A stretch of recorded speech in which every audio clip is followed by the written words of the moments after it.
Hi, and welcome back to Serenity Foods Elegantly Raw.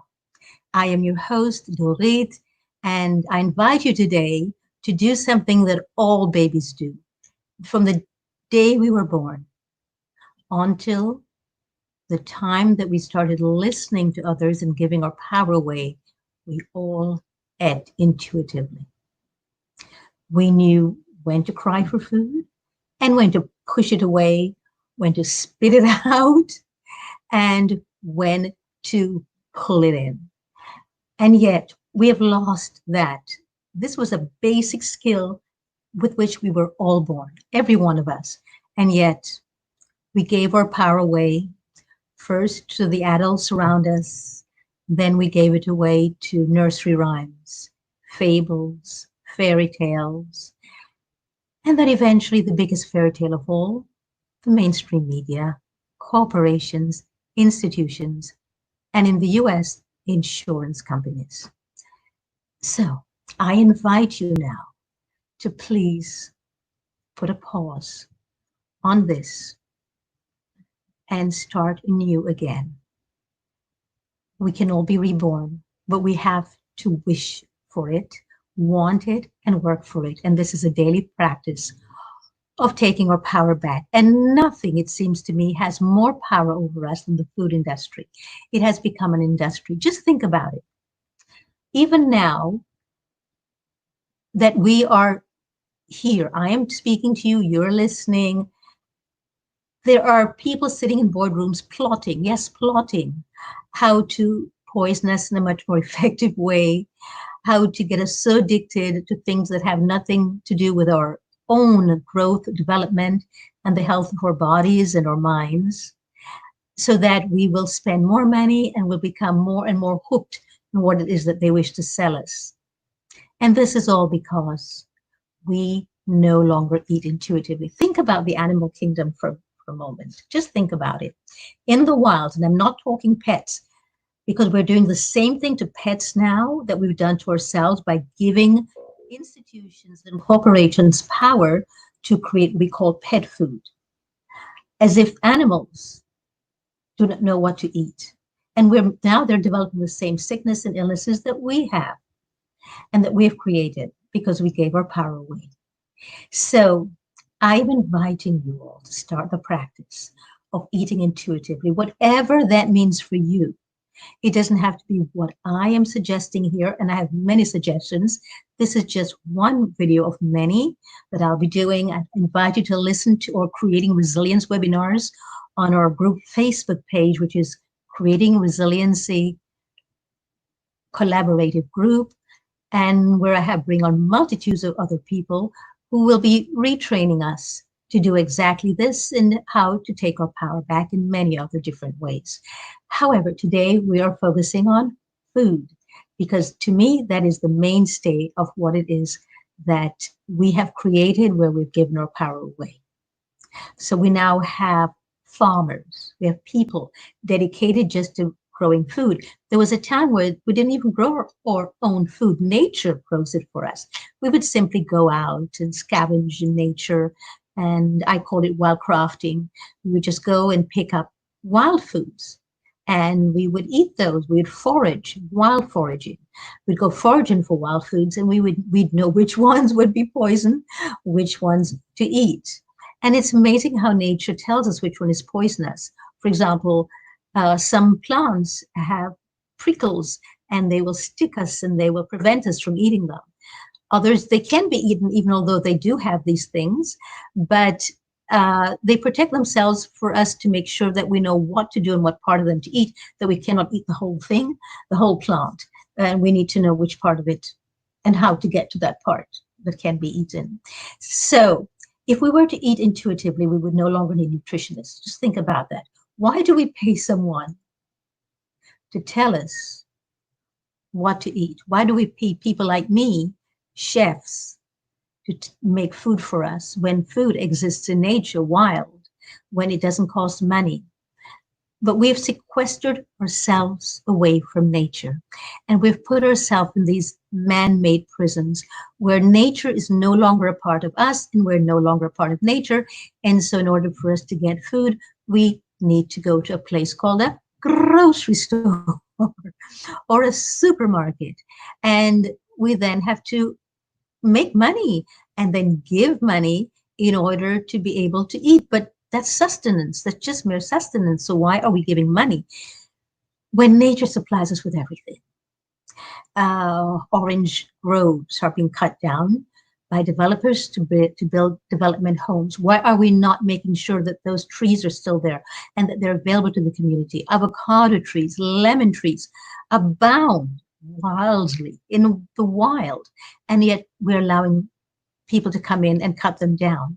Instead of returning the land to the Native Americans or the indigenous peoples and saying, okay, we will learn from you. You go ahead, teach us what we can forage for, what we can eat. We'll go back to the old ways of your ancestors and we will learn again how to be powerful beings working with nature.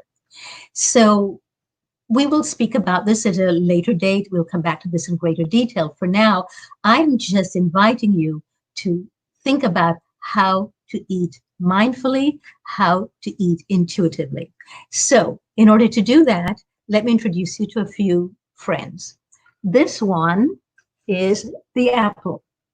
Now, why am I showing you an apple? Because I want, in order to eat intuitively, we need to start from scratch.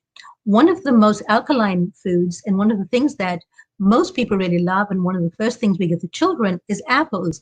But we, of course, we mash it up and we give it to them mashed. But this is one of the life's most perfect foods. And now, I personally did not grow up in apples. I did not grow up in the northern countries. And although I spent summers in Canada as a child visiting my aunt in Kingston there, and I have a lot of family in Canada. So I would not, this is not my first choice. I would not be thrilled to first choose an apple to eat, but I love it to juice. So intuitively, I will go for apple juice, but not to eat it. Intuitively, though, I go for the things for hotter climates. I would go for oranges. Intuitively, I love oranges. I have never had coffee. I cannot stand even the smell of it. But I grew up learning how to juice oranges and having oranges juice freshly squeezed first thing in the morning. So guess what? I became addicted to orange juice, and I did not realize it until I was living in France, where I could no longer get my freshly squeezed orange juice every morning, and where they actually drank a bowl of coffee in the mornings. For me, that was torture. And then when I came to the United States, everyone told me, almost everyone I knew said, okay, if you don't want to drink coffee, then have tea. I said, I don't drink tea either. Or the only time I drink tea intuitively is when I'm sick. Intuitively, I reach for tea. And that's how I know I'm getting sick. That's one of the signs that that I'm not well, is that I will reach for tea, which otherwise I cannot stand. But intuitively, I go for an orange juice. This does it for me. So people say to me, well, now that you're here in the Northern Hemisphere, why don't you eat grapes? Try grapes. Fell in love with grapes and started eating grapes. And then realized there were other things that I really loved as well. And so in the summer, I eat intuitively. I eat only what my body needs and craves. I go to the farmer's market and I speak with the farmers. And it's in speaking usually with the farmers that I begin to have a sense of whether I want the food from their farm or not, whether or not I am going to be getting carrots or whether I'm going to be getting turnips or rutabaga.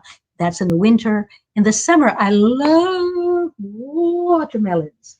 This intuitively is what I want in the summer for breakfast, for lunch, and for dinner all day long.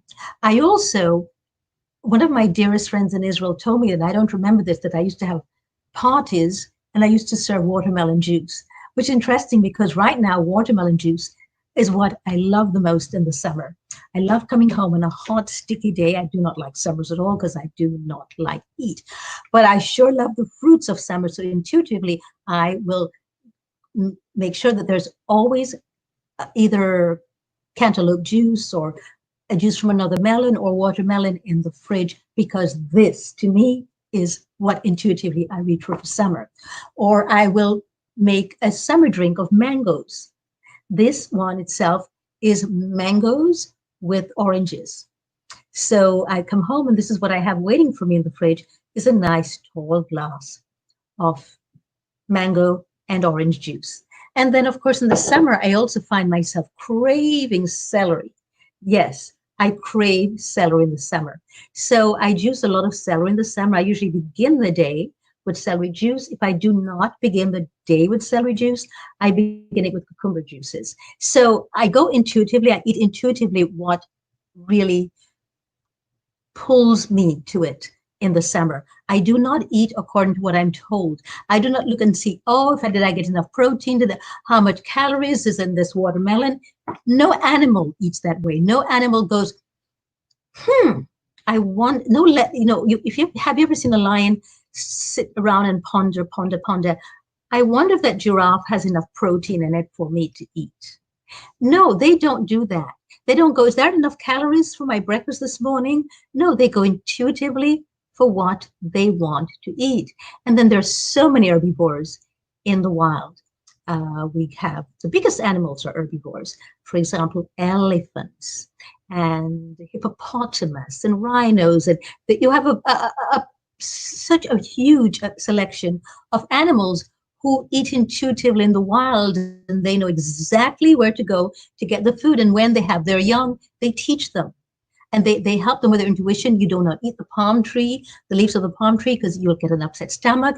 You stay away from that. But intuitively, if you feel like eating something palmy, palm tree-ish, here's something else for you to eat. And they eat intuitively, so they eat according to the seasons and they eat according to what is available wherever they are. Some of them walk for very, very far. They trek and they hike to find food. They go where the food is. We bring the food to us unripened, in an unripened state. We pick it before it is ready, and we involve a lot of people in that process.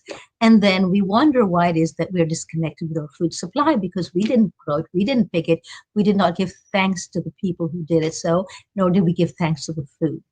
If we eat intuitively, it won't matter how many calories you have. To sit and count calories is counterintuitive. You're being told to do that by institutions that sell scales and sells all kind of packaged things that tells you how many calories are in it. You have whole companies that simply tell you what to eat, when to eat, and how to eat it.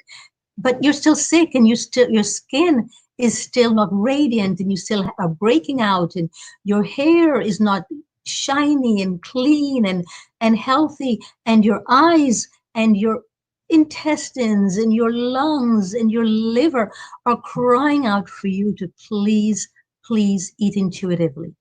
Please eat according to what you intuitively need, and your body will always tell you that. Of course, we have to clean out the body first for us to be able to get back to that place. And so we'll be doing a lot of classes, and I'll be showing you how to do a lot of things that are cleansing. Watermelon is cleansing. This is cleansing. A mango, orange, or tangerine drinks. Apples, cleansing as well. The celery. Talk about cleansing and bringing our body back to homeostasis.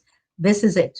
This celery will do that for sure. So please consider eating intuitively. Consider giving up the idea that with which has been ingrained and pummeled into you, and you've been under the social hypnosis of these companies telling you that if you do not eat certain amount of calories, you will not be healthy. You must have enough vitamin this, vitamin that. You must have protein. Do you know actually what is the thing that's missing the most, the nutrient that's missing the most in the diets of most Americans?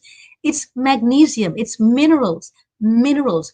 Almost all cancers and all diseases, you will find there's a mineral deficiency going on. So if we were to eat intuitively, lots of magnesium in all of these things that I showed you today. And in anything that you feel that you intuitively wish to eat, please go for it. Your body knows exactly what you're missing. It knows in what ratio to get the magnesium, because it's not important to get magnesium. You have to get a ratio of everything else to support it so that the body can best digest it and use it. Of course, if you have too much magnesium, the body will just throw it out. But still, we're being told that vitamin D is important. So now companies are making vitamin D capsules and tablets. Why not just go back out into the sun? The sun is nature. That's eating intuitively. It's going back to nature. So I invite you to please give up so just suspend your disbelief for a moment if you feel like I'm talking nonsense, and just give up the notion that somebody knows, somebody who's a company, somebody who has advertisement, somebody whose whole livelihood depends on you being fooled and you being brainwashed, that they know better than you what to eat. No, your body knows exactly intuitively what you need to eat. So watch babies before they are being manipulated by us. Watch how they reach for dirt. Dirt has a lot of nutrients in it, especially minerals. And the deeper the dirt in the land, the better. When we're looking to eat foods, yes, we do need to know the origin of the food. For example, has the soil been remineralized? Because most soils are so mineral deficient now that we need to find out where the food comes from and make sure that there's no radium in the ground, there's radon in the ground, there's no radiation being buried there. We have to find out so much because we have messed up the earth and the soil. So for those of you who live in places like Hawaii, you are very close to volcanoes, you've got volcanic rich ash where naturally, authentically, food starts growing. That's where you should be eating. That's what you need to be eating. So please take a moment to sit with yourself and remember who you are. You are just as important as the sun and the moon and the stars and every tree and every other being on earth. You've just forgotten who you are. And I believe this is what creates tremendous amount of depression and mental illness. We can gobble ourselves into mental illness because most of us don't even eat. We just throw it down and shovel it down. Or we can eat mindfully and we can start eating intuitively and watch our health transform, our mind be transformed. Feel the vibrancy and the healing return. So I invite you to please start thinking about eating intuitively. So until next time, be mindful, be grateful, and please be intuitive. Thank you so much for being here today. Please click that subscribe button and the like button if you want more of this.